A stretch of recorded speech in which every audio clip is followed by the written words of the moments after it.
Howdy folks, Ed here. Welcome back to Bullnose Garage, and let me ask you a question. What's the ultimate transmission for your old Ford truck? Something that'll handle heavy loads, eat up the miles on the highway, but still give you that solid manual shifting experience that lets you know you're driving a truck. The ZF5 transmission might just be the answer. It's the heavy-duty overdrive gearbox that gave Ford trucks new life, and today we're going to crack open everything you need to know about it. From finding one for your build to understanding what makes it appealing for a swap, we're going to see if the ZF5 really is all it's cracked up to be and why it's still one of the most sought-after upgrades out there. Stick with me, because we'll also get real about why you might want to pass on it for options like the Mazda M5-0D, Tremec TKO, or even the NV4500 from the other guys. By the end of this video, you'll know exactly what you're getting into. Hello.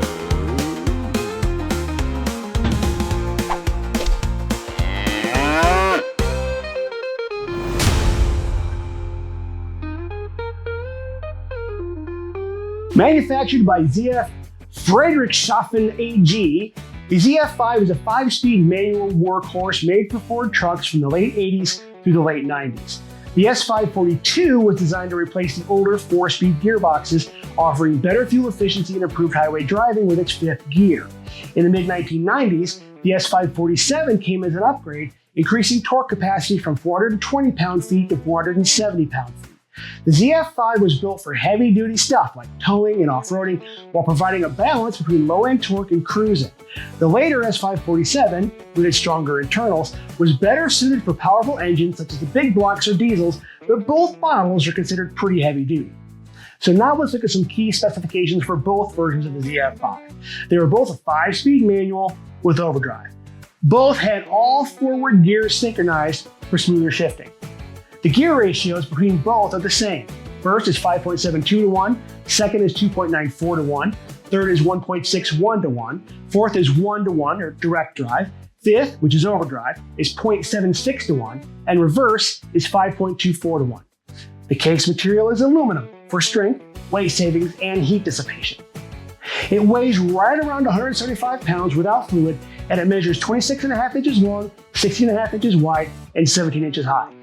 This compact size allows it to fit various Ford models in both 4x2 and 4x4 configurations. The transmission holds approximately 5 quarts, though this may vary slightly depending on the specific vehicle setup. It's recommended to change the transmission fluid every 30,000 to 50,000 miles under normal driving conditions.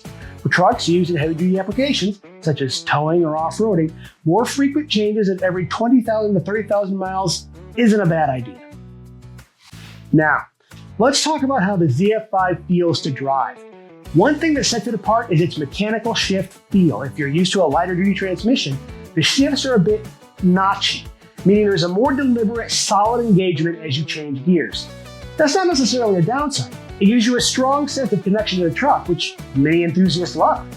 It's a transmission that feels tough, though it requires a bit more effort to shift than a Tremec TKO or an M5-0D. The ZF5 transmission, which includes the ZF S5-42 and S5-47 variants, has a typical 5-speed manual shift pattern, and here's how the pattern is laid out. First gear is top left, second gear is bottom left, third gear is top middle, fourth gear is bottom middle, fifth gear, the overdrive gear, is top right, and reverse is bottom right. To engage reverse, you typically need to move the shifter to the far right and then down. Some versions of the transmission may require you to push down on the shifter or pull up on a collar to engage reverse, depending on the vehicle and the specific shifter setup. Ford paired the ZF5 with multiple different engines. You've got the Windsors, the 5.0 liter and 5.8 liter, then you've got the 4.9 liter 300 inline 6. The big block pattern matches larger engines like the 7.5 liter, which is the 460, and the diesel pattern is designed for the 7.3 liter IDI diesel and the 7.3 liter Power Stroke diesel. Now, let's quickly talk about something else that's crucial when considering a ZF5 transmission. Whether or not it's a 4x4 or a 4x2 version, they are not interchangeable. The 4x4 versions are designed to bolt to a transfer case and have a shorter output shaft, while the 4x2 versions are for two-wheel drive trucks featuring a longer output shaft and a different tail housing. So, if you're planning a swap, make sure you're matching the transmission type to your truck's drivetrain. Between the 3 different bell housing patterns and the 2 different drivetrain configurations, there are 6 possible installation setups for a ZF5 transmission. So ensure you choose the right one if you're doing a swap or buying a rebuilt unit. To simplify which Ford models came equipped with the ZF5, let's look at this chart. It provides a full breakdown of every truck and van with the ZF5, the years they were available, and the bell housing patterns they used. It'll help you pinpoint what you need to look for when hunting for one of these transmissions at a junkyard or a pickup park. As you can see, the ZF5 found its way into quite a few Ford models. First off, you notice the F250 and F350 are some of the main players here. If you've got a gas engine, these trucks are running ZF5 from 87 to 97 for the 250 and up to 98 for the 350. They used the small block pattern for the earlier S5-42 models and the big block pattern with the S5-47 once it was introduced. When you jump over to the diesel trucks, the ZF5 was right there from the start, available with the 7.3-liter IDI diesel and later the Power Stroke models. So whether you're working with an F250, F350, or even a bigger F450, you got a solid spread from 87 to 98 for a diesel ZF5. For diesel and ZF5 trucks that have the unique diesel bell housing pattern. The F150 also occasionally came with the ZF5, particularly in the 5.0-liter and 5.8-liter engines, though it's a bit of a rarer find and mostly in fleet trucks. If you're thinking about the Bronco, it also had the small block ZF5 option, making it a great fit if you're building a Bronco and you want that 5-speed. Lastly, you can't forget the E-Series vans, those E250s and E350s, which could come with a ZF5. They're less common, but they did use the small block or diesel patterns depending on the engine under the hood. If you're planning a 4x4 build, you want to make sure that you think about transfer case compatibility with your ZF5. The 2 most common options are the Borg-Warner BW1356 and the new process NP205. The 1356 is a good choice for off-roading, and it's known for being lightweight and durable. The NP205, on the other hand, is a cast iron unit and considered nearly bulletproof. Each of these transfer cases bolts up to the ZF5 without major modifications, so long as you have a 4x4 compatible transmission. So it really comes down to the needs of your build and how you plan to use your truck. Now let's say you're searching for a ZF5 in a salvage yard, swap meet, or online listing. How do you know you're looking at one? First, you look for the ZF logo cast on the side of the case. Dead giveaway. Specific casting numbers can also confirm whether you're looking at an S5-42 or an S5-47. Finally, and probably the easiest to see at a glance, check the case. It has a distinct crisscross rib design that makes it stand out from other transmissions. So, how much will a ZF5 cost you if you're looking for one? As always, prices vary based on condition and location, but here's a general idea. A used ZF5 transmission can run anywhere from $400 to $1,200 and sometimes higher, depending on factors like mileage, configuration, and the variant you're looking for. If you find one that's been rebuilt or is in like-new condition, expect to pay more, anywhere from $1,200 on the low end to $2,000, $2,500 on the higher end. If you're looking to buy a rebuilt ZF5 from a reputable rebuilder, expect to pay between $1,500 and $3,000, depending on the level of work done, the rebuilder's reputation, and whether they have done any performance upgrades and they're included in the build. The bell housing pattern can also influence the price, as some are in high demand or can be harder to find. But let's say you find a deal on a ZF5 that needs a little bit of TLC. How much would it cost to rebuild it yourself? Well, rebuilding any transmission can be a big job. But if you're hands-on and you've done some transmission rebuilds before, it's possible with a DIY project. Parts and rebuild kits typically range from $400 to $600, with some kits including all the bearings, synchros, and seals you need. If your transmission requires more extensive work, like replacing damaged gears or shafts, costs can increase, potentially adding a few $100s in parts. And circling back around to difficulty, if you've rebuilt manual transmissions before, the ZF5 isn't too complex, but it does require precision and the right tools. A good shop press, snap ring pliers, and a bearing puller are all handy to have.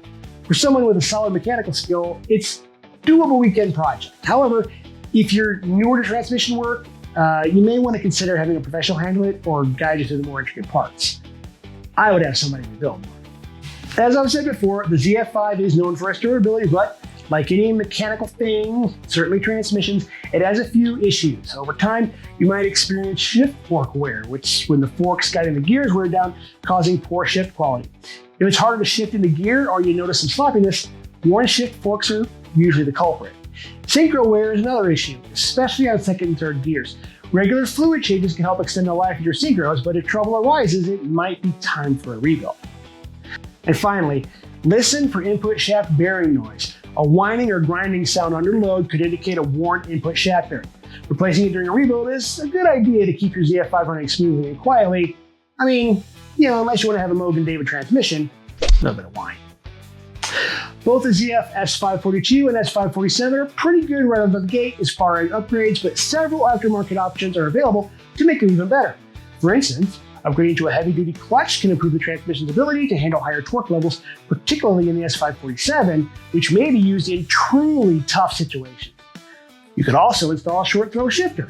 This can reduce shift time and effort, making the transmission more responsive and enjoyable to drive. Takes away some of that truck feel, but makes it a little bit more sporty, although it's never going to be sporty. Finally, adding an external transmission cooler can help manage heat in demanding situations and extend the life of your ZF5. Okay, now for some comparisons. If you're considering a ZF5 for a swap, don't miss this. I'm going to quickly compare how the ZF5 stacks up against a few other options and see why you might choose one over the other. So I'm going to start with my situation. That's the NP435, that's what I have in mind. And I'm thinking about going to a ZF5. It's a 4-speed manual with a low first granny gear. It's around 6.68 to 1. Makes it great for heavy duty stuff like towing or off-roading. But without overdrive, it's not ideal for highway driving or even going around town. And that's where the ZF5's 5th gear shines. Shift points in the ZF5 are also better spaced for overall drivability. That said, the NP435 is way less expensive than the ZF5, both as a used or rebuild option. And its durability is legendary. Now the T18 and T19 from BorgWarner are similar to the NP435. They're both 4 speeds and they're rugged and great for low-end work. The T18 has a granny low first gear, around 6.32 to 1. But like the NP435, they lack an overdrive, so they fall short on fuel efficiency and drivability compared to the ZF5. Maybe the closest comparison is the M50D. It's a lighter duty 5-speed. It's used in Ford trucks from the late 80s to the early 2000s. While it's compact and great for light duty applications, it doesn't really handle high torque like the ZF5 does. That makes it less suitable for heavy hauling and off-roading or performance. It's easier to find and less expensive though, so if you don't need the high torque capability of the ZF5, it's probably a good option. Now let's touch on the NV4500, that's the new venture gear. It's a strong competitor with a low first gear and 5th gear overdrive, but it's often seen in GM and Dodge trucks. It's comparable to the ZF5 in durability and versatility, but it requires a custom adapter to fit a Ford engine. That increases cost and complexity. And it's also not a Ford option, so if that's important to you, an NV4500 might not be the best choice. So the Tremec TKO 600. It's a performance-oriented 5-speed. It's ideal for muscle truck builds where street feel and smooth shifting matter the most. However, it's often more expensive by a fair bit than the ZF5, and its gear ratios are geared more toward performance driving than towing or off-roading. But if you're looking for the meanest street strip transmission and cost isn't a concern, this is probably your go-to. If, however, you want your truck to feel like a truck, then you should stick with the ZF5. And finally, we've got the Tremec TR4050. It's a modern option. The TR4050 offers a synchronized reverse and newer tech, but at $4,000 to $5,000, it's a big investment. If you want a modern transmission with heavy-duty capabilities and you have the budget, strong choice. But the ZF5 is way more cost-effective and it's way easier to find. Okay, so let's bring it all together and wrap it up. When it comes to finding the right transmission for your truck, the ZF5 has a lot going for it. It balances durability, versatility, and affordability for the most part, making it a top choice for Ford truck swaps. With 5 speeds, including that crucial overdrive gear, the ZF5 is an ideal transmission for those needing both low-end workhorse torque and want to cruise smoothly on the highway. One of the ZF5's major advantages is its flexibility and configuration. There are 6 different mounting options when considering the 3 bell housing patterns, small block, big block, and diesel, and the true drivetrain configurations, 4x2 and 4x4. This makes the ZF5 a versatile choice for a range of builds, and it fits all those engines, like the Windsors, the big blocks, and the IDI diesels.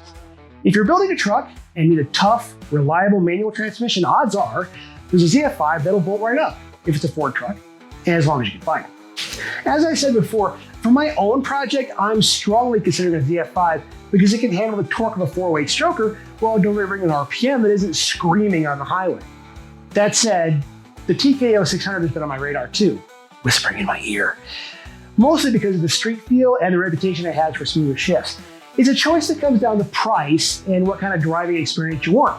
The ZF5 will give you the toughness and reliability I'm looking for, and it's generally easier to find and cheaper to rebuild. But the performance and that crisp street feel are the top priority. The TKO 600 is a strong contender, even if it does cost a bit more. I'm still undecided, to be honest. I like the idea of the nice, a truck is a truck and should shift like a truck.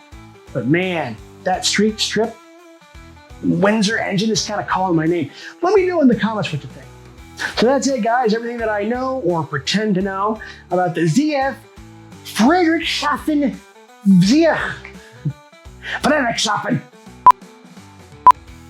And that's it, guys. That's everything that I know or pretend to know about the Friedrichshafen ZF5, S5-42 and S5-47 5-speed manual transmissions with overdrive. Guys, as I always ask, if you learned something today and you found the content interesting, give me a like, give me a subscribe, go grab a cool hat, help me out. I really appreciate it. As always, thanks again so much for watching, guys, and we will see you next time. She's rough around the edges, but she's doing fine. Take her in away, getting things to shine. That bullnose garage, she's considered divine. Thanks again for watching, we will see you next time. Thanks again for watching, we'll see you next time.